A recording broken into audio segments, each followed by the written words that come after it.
Well, a hearty shalom to you, Jeffrey Seif here. I accidentally missed you last week. I was in Israel filming with another concern, and I thought I'd gotten my little teaching segment out, and regretfully I didn't.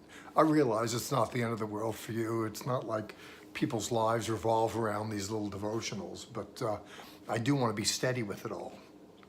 I had a wonderful opportunity to be in the land at the time when the embassy was moved and dedicated in Jerusalem. And the very next day, I was at the TBN studios with about 50 others, and we were addressed by the American ambassador to Israel. It really was moving. Plus, I was there with a ministry concern out of Germany that organized this march to support Israel and the Jews and reconciliation for the Holocaust and what have you. It really was something.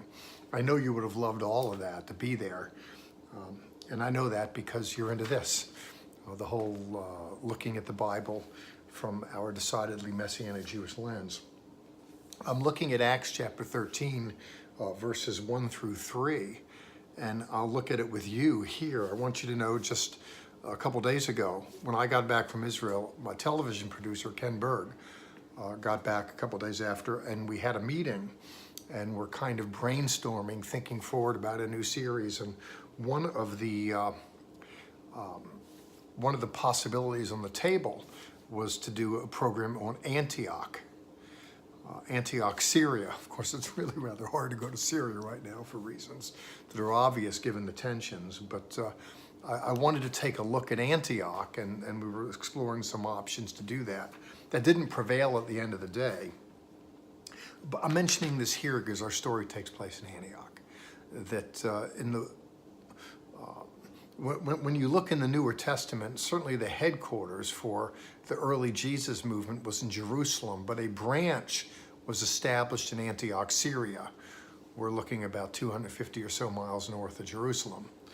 And we're evolving in our story where the disciples had heard that a revival broke out in Antioch, and they dispatched Barnabas there. And Barnabas feels inclined to bring Paul into the loop, to invite Paul, and he gets on board with it. And Paul goes there as a servant to Barnabas, as a servant to this fledgling community in Antioch. And let's take a look at it here. 3 verses profoundly significant to my way of thinking.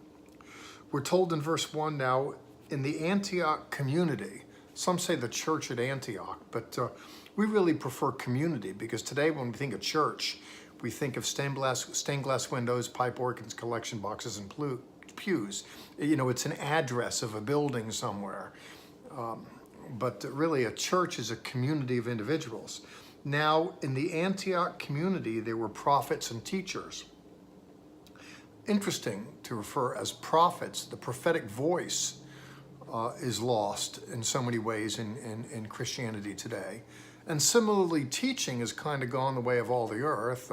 People seem the more so to be inclined to church programs that are rather shallow and speak to felt needs and the like. But so much for that. I don't want to launch on a critique here, but just to observe that Luke, Paul's biographer, mentions that in the Antioch faith community, there were prophets and teachers, and then there's names Barnabas, we know of him, Simeon, called Niger, interestingly from a Latin for black. There's a disparaging term, the N-word, that I don't want to mention here. It's not mentioned in that light here. But just to say, if you look at the leadership of this early faith community, you're going to see with me how it's very multicultural. That Barnabas was there, and Barnabas, by the way, was a Jew from Cyprus.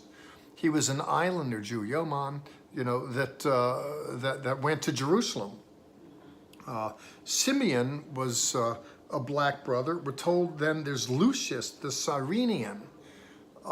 And Cyrene was a major city in North Africa. I want you to see, if you look at this faith community in Antioch, Syria, it was very cosmopolitan. It wasn't monolithic. It isn't just one culture, one way that's imposed. The group is very diverse. And there's just something about the Lord that brings people together who wouldn't otherwise necessarily come together. Well, there's Barnabas, who's here as a leader, listed with the prophets and teachers, this island Jew. There's Simeon, called Niger, a black guy. There's Lucius of Cyrene. There's Manaen, we're told, who was brought up since childhood with Herod the Tetrarch. Now, a tetrarchy is a Roman designation for a territory. There's Herod the Great, and his area was divided up to his heirs. There's tetrarchies and ethnarchy. There's different groupings. What we call counties today, or states, a certain amount of land allotment.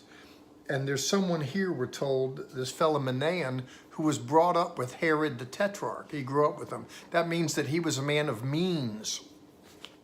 It's not public school here. The bus didn't stop, and Herod and the others just kind of got on and went off to school somewhere. If he was brought up with Herod the Tetrarch, it means he came with means.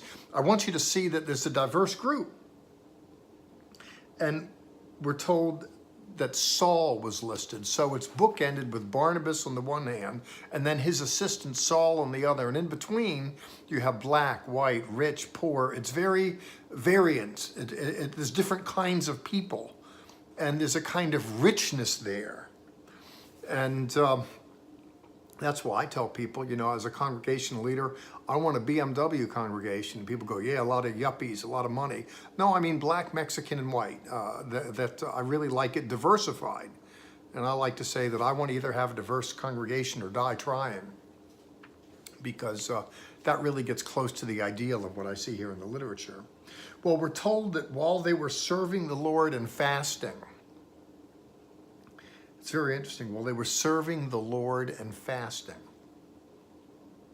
the Ruach HaKodesh said, set apart for me Barnabas and Saul for the work to which I have called them. Paul and Barnabas are going to get launched out of this. A lot of people, I want you to hear me on this, they're looking to find their destiny. They're finding a call of God on their life. And they figure, well, let me go connect with this person, or maybe this big church, and maybe this powerful person can help me, etc. Here, these people are serving the Lord and fasting. That is, they're ministering unto the Lord in variant capacities.